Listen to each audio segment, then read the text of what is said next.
Ebi wo ho a eye dangerous okumase. Na enye ne. And my car just me police for asem na na mintimi kan bebre, but you see sometimes me twam wo oforikrom MTT di ho na. Most of times eya na interest ni nyina kwa akoye motofo a mo bechi wo mu na mo de wo mako station. Police for me pema sempa. But you see one dangerous place you can see a cars akese. Ye cars akese eko. Efa hokra eye saa bia ye saa oforikrom hey. Eye dangerous. And they be a maka wansem nan say me kan wansem efa timber trucks no say eto de bi kra de ehunu ne say traffic achi na cars akese say ye tanker o say ye timber truck o na no so agina bi na wo car no ye nyina ye gina de bia me dru ho na me yam hyehyeme a free STC esania ba eho no e dangerous eno yenhwe de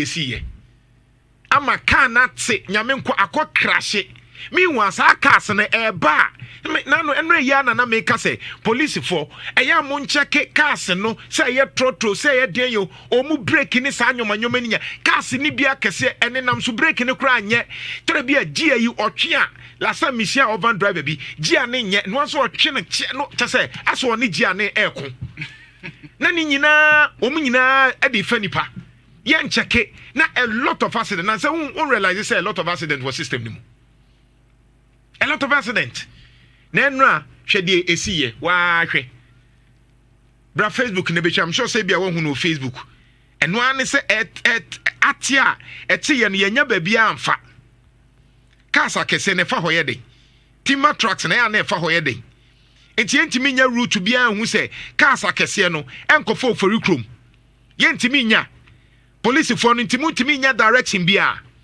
MCO oforikrom you need to fix this. This is under your jurisdiction. Oba yenche. But MC ya uwo forikrom. Kasa kese muni MTT di fono enkasa. Ni empe baby a yebetimi enya baby yebetimi de kasa kese nafa. Say ye timber truck o, say ye kasa kese o. Because eduru ho a e dangerous. E so dangerous. Yenti abrante na utimi twama ye no. So dangerous. Ade. Ati free o. Hi.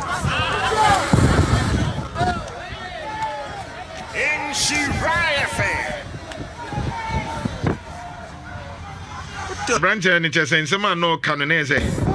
Just Basu. They not say an echo.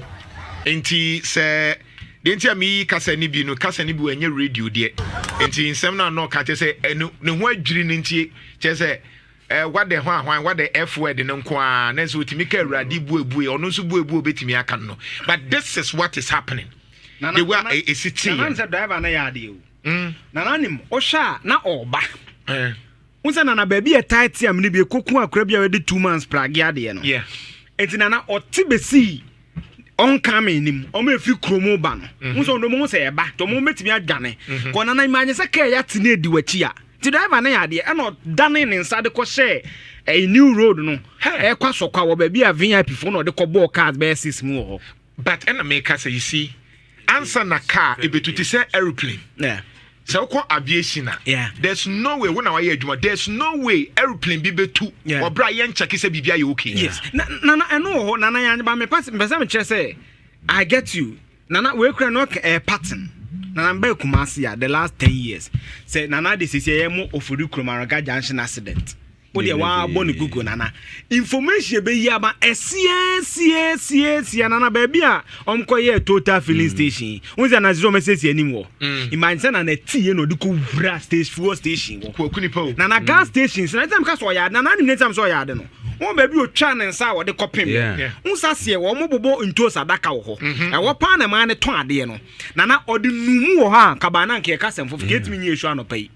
Kabrichi abo honest accident ye mo say still na ye man crofo yes ton ade wo brand and so ma clear the other side. I don't know why sa e ho ketua na no ye ntimi pam obi a ɛyɛ me wa sa billboard di it has to be like 50 meters I was here you cordon the place yes metal ni bi guard ni bi aka betumi abo menko na no me ye wo fefihwe green grass a wo ma ye kama na ba na nka abo bridge abo baby America no mo bonto sadaka wo say opposite total ko ni benu na ni pu ebewu ni nyasem o mo ton ade ne ya ade pa ye nkofo ya mo ton ade wo o mo timi ye assure nkofo say o mo nko o mo ya ade but you see that is how ade bi America that is proper planning your road system na ye kan wansem no in fact ofori krum hey there were a lot of adjoining roads betimi cars akesem betimi afa because cars we no a low lying area na etimi koyi sure ba ko ye dangerous ya kan wansem ye aboabo omo free airport runabout oba ano eden papa ano de bia munya accident de bia eyeme wan wase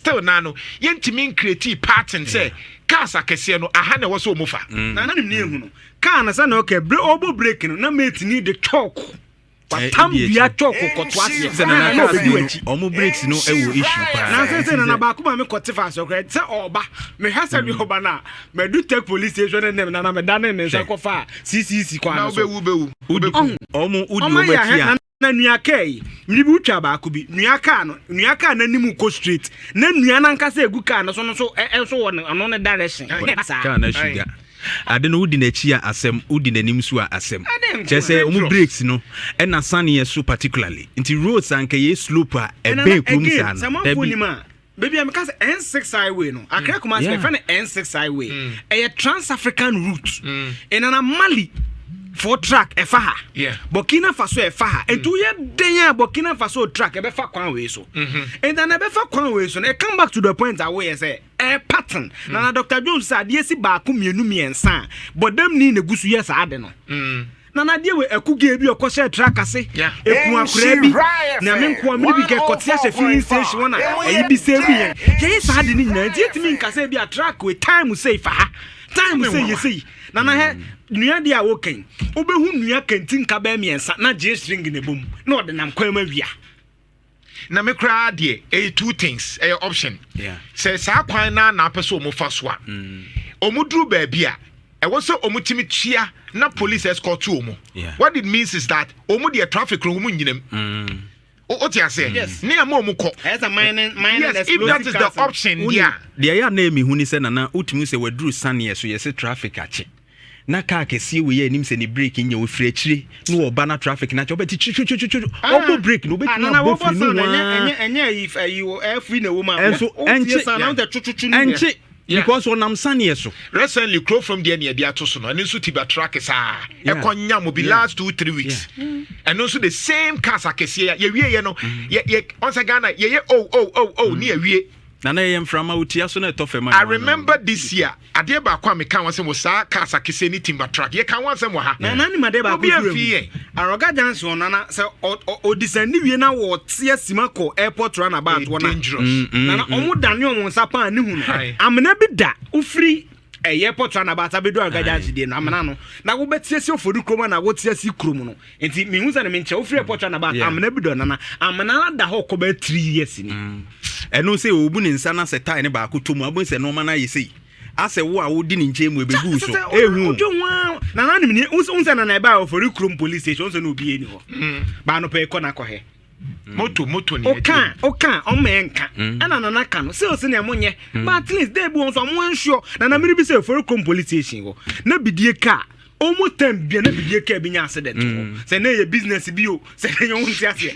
de bia police station na bidie ka bi sisi ade enko they say most of them omo di pilolo or the traffic one across nko and mesre regional minister menim say e ka oti action must be taken me kra de bebo akra ni won say omo wo bypass say udru STC wa eno kra nye hu say eyi ho no enti komudru STC wo na curve no so you create na enti e wona bia say you engineering bi that is you create na say curve nim so no ma ya ma boy si etonkonya yi na be ko ne nkonya ndi omo bo no lord kwanim it comes to for example baby a branch ko susu ansu yi say Nancy accident see obi ne mate omawu Nancy ame ko accident see ye hu man say ye ni unse ye ni bananas what critical to susu and so on.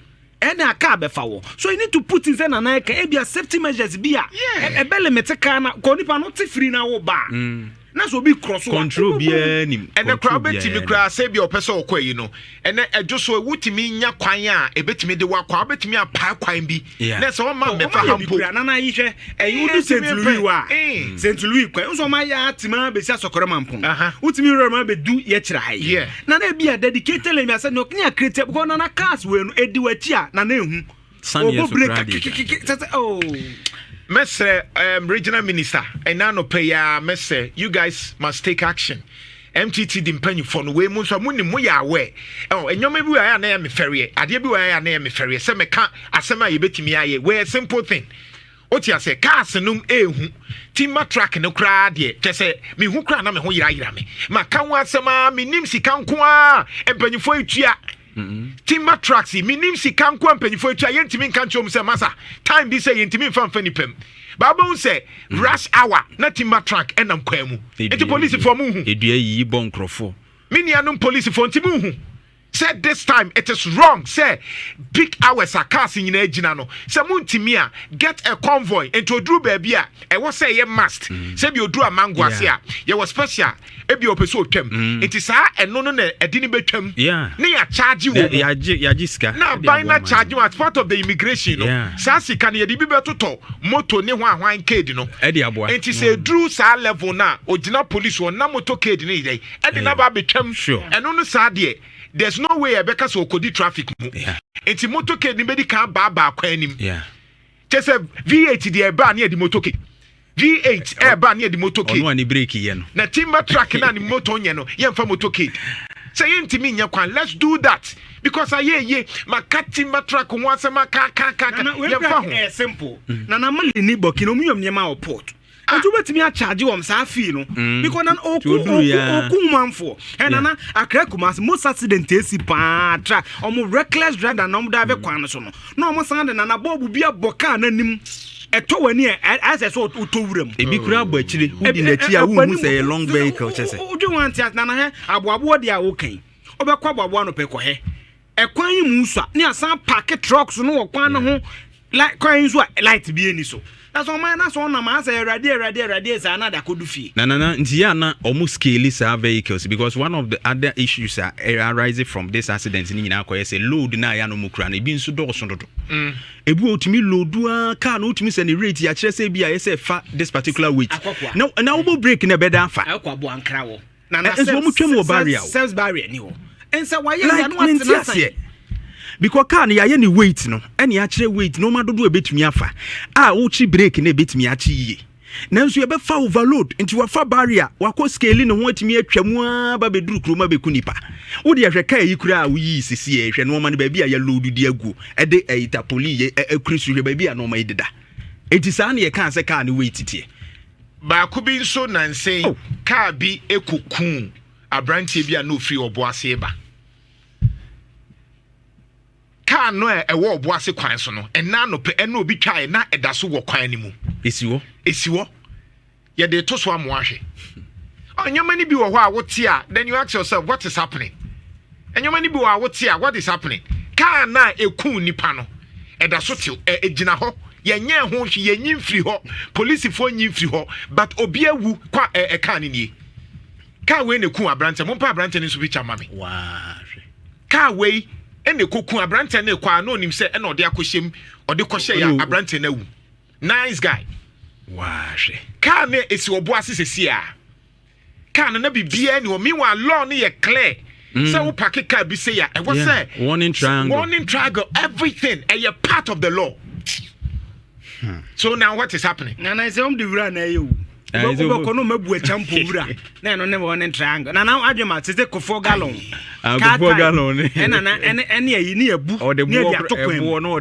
oni bi okoka na onkrofo medwa ba na da bia na kan yenim se madwuma na de ba momwan na ka bia wo park ba bi ode wura insurance bia na egu kwan bia wo te no wana wa bia wa lase ne kakra wa diska there's no warning sign and ye nyama basa na ko 4 gallon reflector na ko 4 gallon pa na the reflector wa 1 yard bia sen so Masa cars akesi say no enya one warning sign bill also timinya bear 5 a long vehicle and you say me to one now we also to one long vehicle say also nya bear 5 warning triangles ninche mu na ni mu na chi ni nyina because otutu nra ni wi no say jemra no ho one emepra. Please let's stop these things. Mummy enjoy kra na e ha dwen uwo baby a mami be lines no quickly on this one we are near ba analysis no so uwo baby a car se fire dangerous ne sa anwoma na from sisi a ne ndi nkomo baby a car se hu baby a etimi nya accident trot drive trot be kra na mo frɛ ya na e dangerous cars mo de mo kan kira me na ne so ko ban wo de mo kan kire by in fact Kenya se cars e bi nya kra o cars Kenya se cars no ene menye regional minister ye wodade empro we ye dade apro ankasa ye ni nkomo 032208358183582 032208358183582 so where experience bibi say ya Fremina ye ni nkomo na twe adwen si so pado production team am ntrotro mame ene me regional minister be kwa kodi nkomo he has to fix this. Cars bi enye papa wo so te MTT di phone gum te se de KMA honorable Zuba aye no lorry fair no mo so mo entete so no or take action e wo so MTT muti mu huti wura nim ene e form ho ene kwan mu to make sure say car no bibia ye correct car e fa nipa de any kwan say break in na se for etifa so you need to get people to do this. Get onto the street enye 5 cities asem ye ni abre people's life yen kwa ho no so na ntwetwe nkomo. Good morning. Good morning, Nana. Yes, I want to say. Mike, you man can. Mike, meet you quickly. Nana, one was asking me a week. No question, pa, na mo can get. Ian penny for us to move when you go. So, man can say ya. Man can so bridge, you know. Or mo ya kwan wie no mu bie kwan no mu. Nti bridge na ba yeketwa. E na kwan na kwa yekese. Nti se kwan car na ba. Wo a wonam fom na wo cross bridge no wunya ba bi mfo nti se one time na se wanye careful yi ni guide no mudi si bridge no hunu nyina abubu from and transu kro mu ko nyina abubu o mu ya kwan wi tanka bi ni ya ka bi be hia ya eku nipa ma udu bridge no so kura yi futuro mo se gu ho da su gu ho nsu mpanifo nka ho hwi be si ne ti sa de no mpanifo mo mo ni nko ho pa. All right, me that say thank you. Nhyira 104.5. Hello, good morning. Hello. Hello.